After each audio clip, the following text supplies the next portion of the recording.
Hello and welcome to Policy Watch. I am Vishal Dahiya. This week we will take a look at two issues, but let's begin with net neutrality. The Telecom Commission this week approved the National Digital Communications Policy, or the new telecom policy, which aims to create 4 million jobs and bring in investments to the tune of $100 billion. The Commission has also approved the recommendations made by TRAI 8 months ago on the issue of net neutrality. This means that telecom and internet service providers will have to treat all data on internet equally and not discriminate or charge differentially by user, content, site, platform or application. So what are the highlights of the new telecom policy, specifically new net neutrality, and how will it impact the users in India? For more on this, we're joined by two distinguished guests in the studio today. Let me start by introducing them to you, beginning with Mr. Ganpati Subramaniam, Bureau Chief, Puthiya Thallimurai, and we also have with us Mr. S.D. Saxena, former Director Finance of BSNL. Let me begin with you, Mr. Saxena, to try and understand the new rules on net neutrality. These are the same recommendations which were given by TRAI 8 months ago. We had a lot of a discussion on the public forum about these rules, but now that they've been approved by the Telecom Commission and will formally be made as rules, what are the highlights here? See, the highlight is that internet should be available to all equally. I think in a single sentence, if I say that, that is the basic import of the policy, so that anyone who is accessing internet and is accessing a site should get the same speed and the same download as anybody else. So that was the basic intent of this policy. And perhaps you know that the debate went on because some of the companies and some of the operators who had financial muscles and capital were offering the internet at a much faster speed so as to get a business advantage. And that became a major issue, because internet, is one of the most beautiful technology of this world, which brings everybody at par. And because the operators and some of the companies wanted to question that or to redefine that, the debate started. And because this debate started, ultimately, it was decided that no, we will maintain the democracy of internet so that everybody gets it at the same speed and nobody gets any benefit out of it. One argument which was given by the entire net neutrality lobby, when the entire discussion which you were pointing out was happening, was the examples which were cited from the developed world. For example, the rules which are in prevalence in the United States of America, although most of the developed countries do adhere to the net neutrality rules. Absolutely. But then what's the difference here, and how will we be in comparison to the global levels in terms of adhering to net neutrality rules? So I would like to share with you one thing which is very basic in Indian telecom and the internet, and that is that the basic policy, the soul of the policy is that the poorest must get this benefit. Like if you look at any policy in telecom, they talk always about rural, and they always talk about providing connectivity to the poorest of poor. And that has been the basic idea. And this is the reason why India, although a lot of countries are now redefining this concept of neutrality, especially you may be aware that FCC has now given a go-by to this net neutrality in US, but India has adhered to that policy. And that, I think, is the strength of Indian democracy. I would say it is much more deeper than just giving access on data. Okay, let me bring in Mr. Ganpati here. Mr. Ganpati, if you look at the entire debate, again, which has been going on since the time these recommendations came into place, and now that they've been cleared by the Telecom Commission, the time has not been much, around 8 months. Do we see, that these rules will bring in some positive change? Although, almost all of us have access to internet right now, and that is something which, as Mr. Saxena was pointing out, brings everybody at par. So, is there some positive change we are looking at in terms of the use of internet when the net neutrality rules kick in? Considering the constraints we have in physical infrastructure, digital leap is what is really going to help the masses. As Saxena ji pointed out, there is a very strong rural thrust. Even now also, government wants to provide free Wi-Fi in rural areas as well as urban areas. But the main focus is the rural areas, because people in the villages should be able to pay all their bills, book all their tickets, and buy or sell their products through their mobile phone. That facility, if it is available to them, it will help them overcome a lot of other physical constraints like no roads or no electricity or many other problems that they may be facing. All that can be overcome by this. On the issue of neutrality, the government has rightly decided to listen to the voice of the people to make sure that democracy is not disturbed. Today, one operator may give you free internet, saying that I'll give it free, but only for so and so site, so and so site, so and so use. That means he is discriminating against the others. Tomorrow, a bigger player will come and say, push all these things out, I'll give you free for some other sites, etc. Which means everybody is not getting equal opportunity. If a small village boy comes up with an application and he wants to make himself prominent, known by it, he wants to succeed with it, this discrimination will work against him. Therefore, this decision is very good. Also, when we get telecom penetration increasing exponentially, especially in the rural areas, this will be very helpful to us. Okay, is this also going to give a push to the entire concept of digital India, Mr. Saxena? Although there are some exceptions here which have been included for critical services, which also include some critical finance services as well. Though we do not know as of now what kind of those services will be, which will be included into those critical services. But apart, leaving them apart, is this going to give that much required push to the entire concept of digital India, which has been talked about for quite a few years now? You're very correct, because the connectivity to the digital media is changing life like anything. I have spent a lifetime in telecom, and when I look at things, it gives me goose pimples. मेरे रोंगटे खड़े हो जाते हैं जब मैं देखता हूँ. I see a migrant laborer sending money on his mobile phone to his village. It is unbelievable. We can't do it sometimes. But a migrant laborer who is coming and working on a site here sends money home. And all the remittances of the government are going through the telephone and digital media.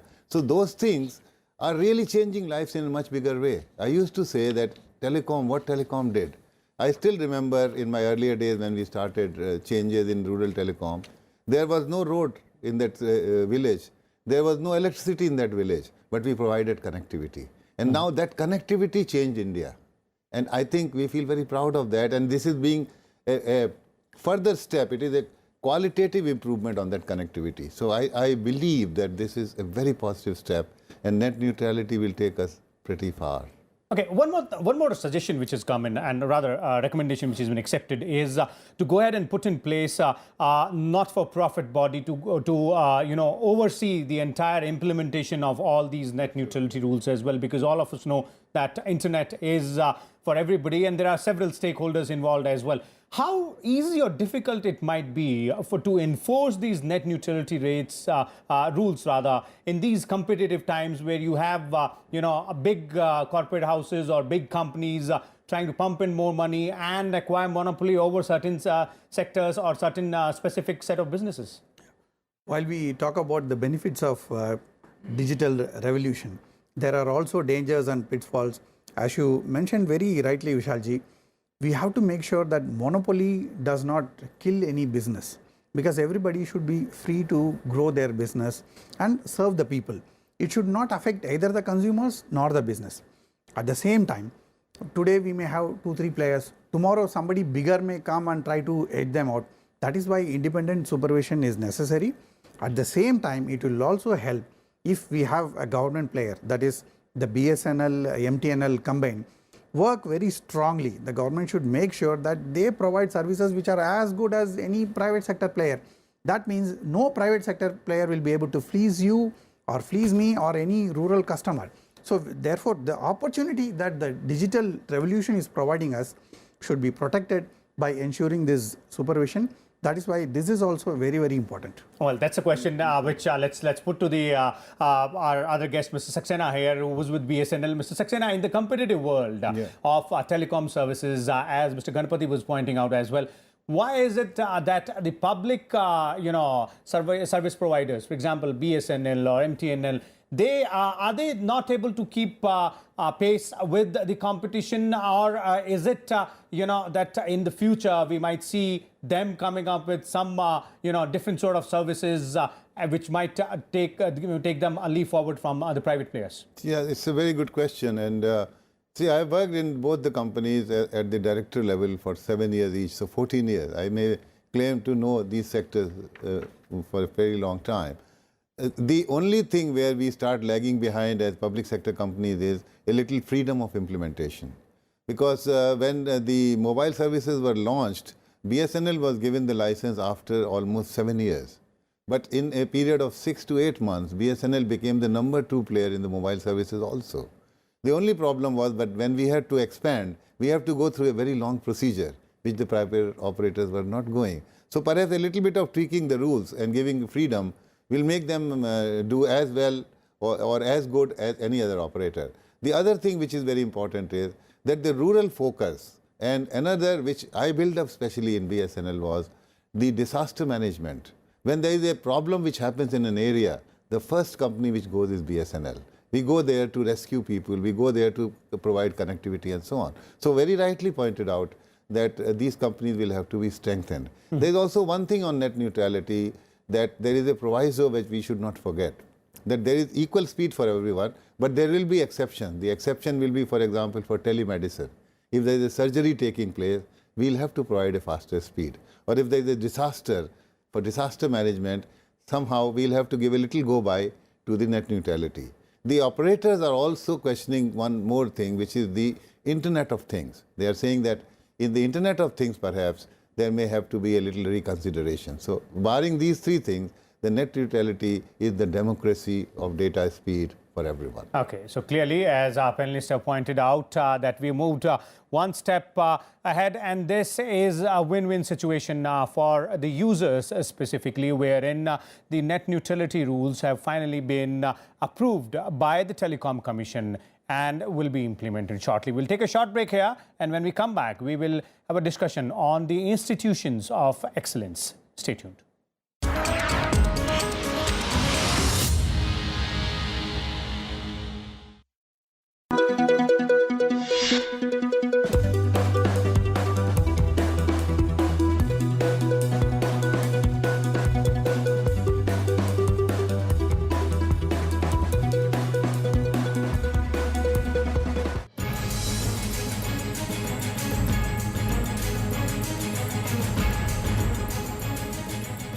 I'm Akhilesh Suman and you're watching Indian Standard Time.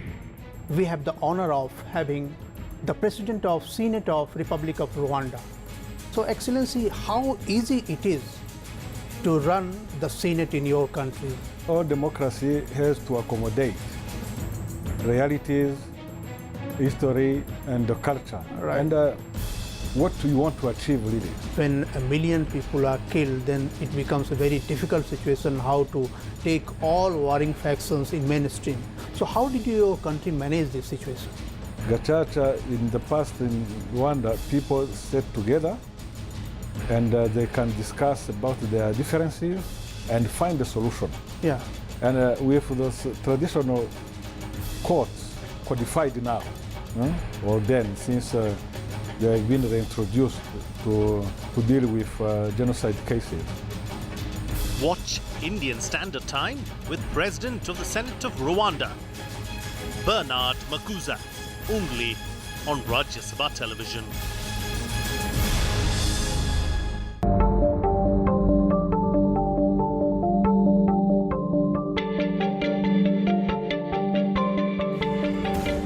Years of Modi government. How successful has been government's policy of capping the cost of major surgeries? जहाँ private में आपसे 4-5 लाख रुपए मांगते हैं दोनों घुटने के, वहाँ पे 100 लाख रुपए में सारा काम निपट गया दोनों का। सरकार जब फायदा दे रही है तो उठाना चाहिए उसका फायदा भी। जो पहले स्टंट की कीमत हुआ करती थी 1-1.5 लाख रुपए, करीब उसकी 1/4 कीमत पे वो स्टंट मुझे डाला गया। ये मरीज बताते थे कि हमें वहाँ पे इतना दे रहे हैं, सेम ब्रांड का ही, कहाँ 55,000, कहाँ वो तो काफ़ी कम हो गया। गवर्नमेंट ने बहुत अच्छा किया ये तो। एनिलियन के हिसाब से जो दवाइयाँ एसेंशियल लिस्ट में शामिल की जाती थी वो ऑटोमेटिकली प्राइस के कंट्रोल में आ जाती थी। Watch 4 years of Modi government only on Rajya Sabha television.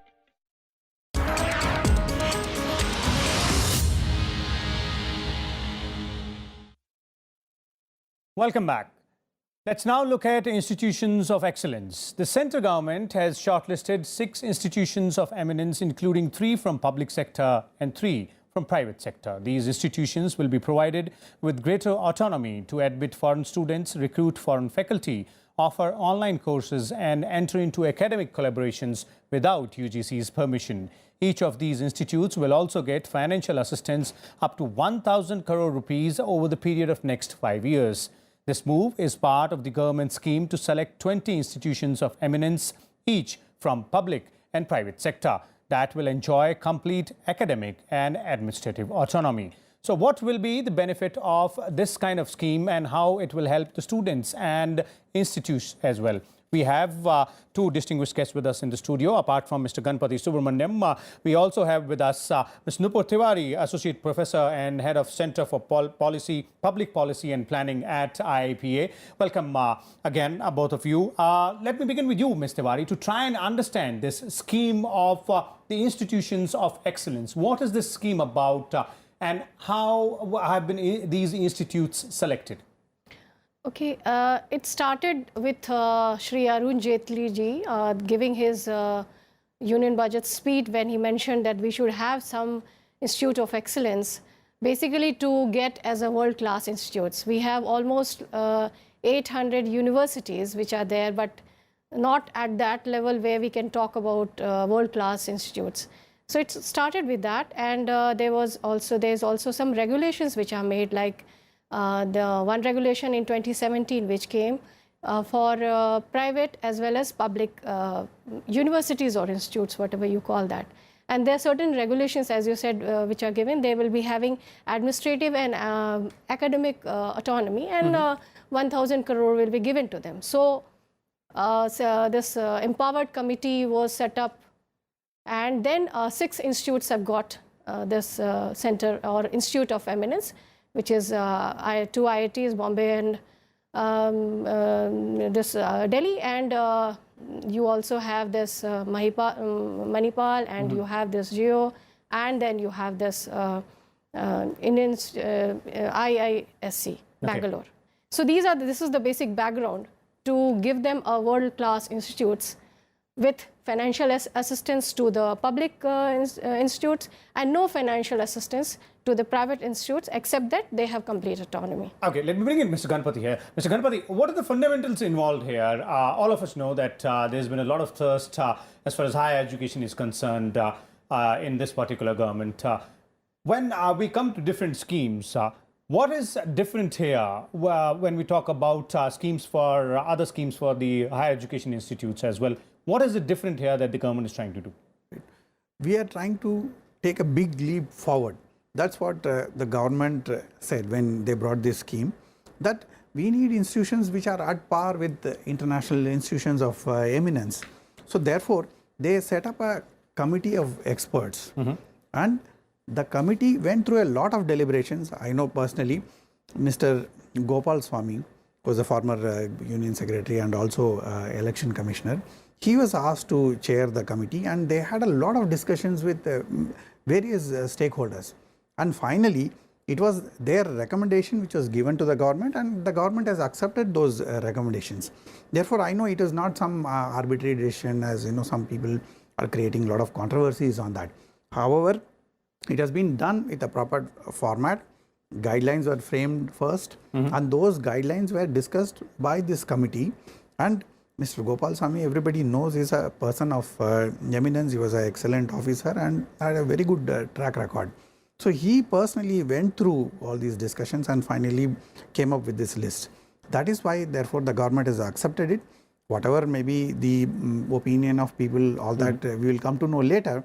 But as far as the government is concerned, they have put in place a set of guidelines, gone through that with a committee which is independent, and then come to this conclusion. Okay, Mr. Tiwary, one of the guidelines when Mr. Ganpati spoke about the set of guidelines, and one of the guidelines, apart from almost all of them, is that these institutes will have to compete with the others and come into the top 500 institutes of the world in any of the prominent rankings which are to be done annually by several separate bodies.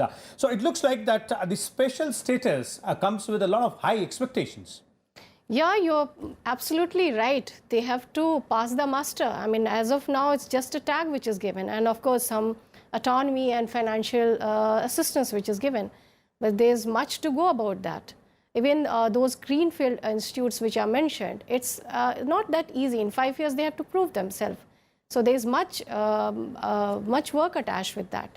And I think it's a big assistance also to public institutes like under the UGC guidelines and all. Public institutes like the one which get the fundings from the government. But this financial assistance is also a big assistance which is given to them. But definitely they have to prove it within 5 years. Okay. It's a tag which is still has to be proved. Okay, there are obviously stringent guidelines.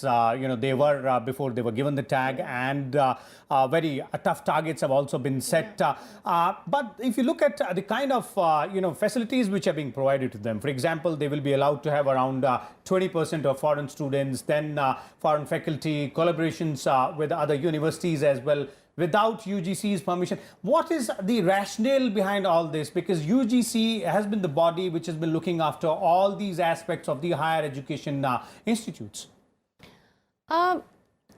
These guidelines are once made, they are made for betterment of any institution which is existing. And as I said, we were not in a position to, even 800 universities were not in a position to compete with the world-class institutes. So having an interdisciplinary course, having a mixed match of foreign students as well as the Indian students, having certain facilities, which are the basics to excel, are what is actually there in the guideline. And also for the as I said, the proposed institutes or the greenfield institutes, there are four criterions, which it's just not like that it is proposed, but a very important criterions that you got to have a certain acres of land, you got to have certain team which is very highly qualified, you got to have an action plan for the whole year, and you got to have certain self-funding, to sustain yourself. Because even the assistance has been given to public universities, but what about the private universities? They fail in sustainability, in basic fundings. So how are they going to generate it? And they also depend on very much depend on the fees that they get from the candidates. So if they have a mixed match and this foreign students are encouraged, they will be, especially the private institutes, will be very much, having their own self-sustaining system will be enhanced. So these are the keeping these things in mind, interdisciplinary and private funding, and also having a complete interaction with the world-class institutes. So this is going to be a good proposed guidelines which is there. I think so. Okay, let me bring Mr. Ganpati on that. Mr. Ganpati, do you believe that quite stiff, expectations, high expectations for these institutions of excellence, or is it right that this kind of tag which has been given to these institutes and the kind of a grant which will be given to them and relaxations in rule which will be given to them should be matched with that level of excellence which they should reach in a particular set of time? As far as the existing institutions are concerned, Vishalji, there is no controversy. All the controversy seems to be centered around one university which is yet to be set up, and people are rightly questioning why are you giving them this particular special importance when you are going to make sure that in future they have to do certain things, whether they will do it or not. How are you very sure about it?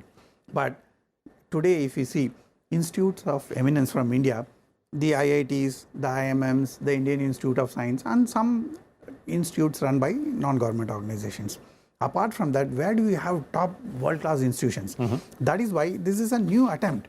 Whether this will succeed or not will be known later. And also there is a name of an industrial house that is being linked and political connections, etc. But then that the industrial house, this is not going to be run as a business. This is going to be part of their social service activities, like what they call as CSR, corporate social responsibility, like a foundation. So therefore, it is very easy to question all these things. But at the same time, we should see the intention behind it. The intention behind it is to give students an opportunity to study in a world-class institution without being forced to pay the kind of fees that you will have to pay when you go to such an institution. So therefore, the idea is good. Whether it is going to work out or not, that future will decide. But right now, it's a good experiment that has been started. There can be a lot of discussion, but experiment has to be done to see whether it will succeed. Otherwise, it will never happen, Vishalji. Okay, let's take in Mr. Tiwary on that. Good experiment for ensuring that autonomy as well as accountability move hand in hand. It's not experiment, I would say. It's I think researched and it's conceived in that way. That's going to definitely give good result. And now all the controversy or whatever is coming up, it's not that they have any expert committee has taken a decision in one day and out of blue it's coming up. If there is any kind of debate, it should have happened that this is a botched or this is a wrong policy in 2017 when it came. Now it's long time we have passed that scenario. Now there were 11 greenfield institutes which proposed that, okay, this is what is our within those four parameters we propose this, out of which one was selected. For instance, I'm saying that. Now 5 years will be given to them. As of now, we cannot debate on that because that is already in 6.1 clause of UGC guideline 2017. So that is set up and decision has been taken as per the guideline. How they are going to prove themselves is an institutional matter which they are going to take care of. But the students are set to benefit, as Mr. Ganapathy was pointing out, because they are the ultimate, end users as far as institutions are concerned. Well, it's designed in that way, and I, as coming from academia, coming from this kind of background, institutional background, I think you got to have a good infrastructure. You got to have an exchange of, interdisciplinary courses, not that stereotype courses. You got to have the best faculty which is there, which you can call only if you have the finances with you, and autonomy. Without autonomy, if you every time you are working within those set criterion, then I don't think so. This is autonomy, and financial assistance is definitely a big support to making these institutions to the institutions of excellence. Okay, so as our panelists are pointing out that once again the focus has been on providing autonomy to the higher education institutes, but the autonomy will go hand in hand with accountability, with some set of guidelines which will have to be followed by these institutions of excellence. And it is indeed going to be a win-win situation for the students who will study at these institutions. We'll come back again next week with two different topics and a different set of guests. Till then, keep watching Rajya Sabha Television.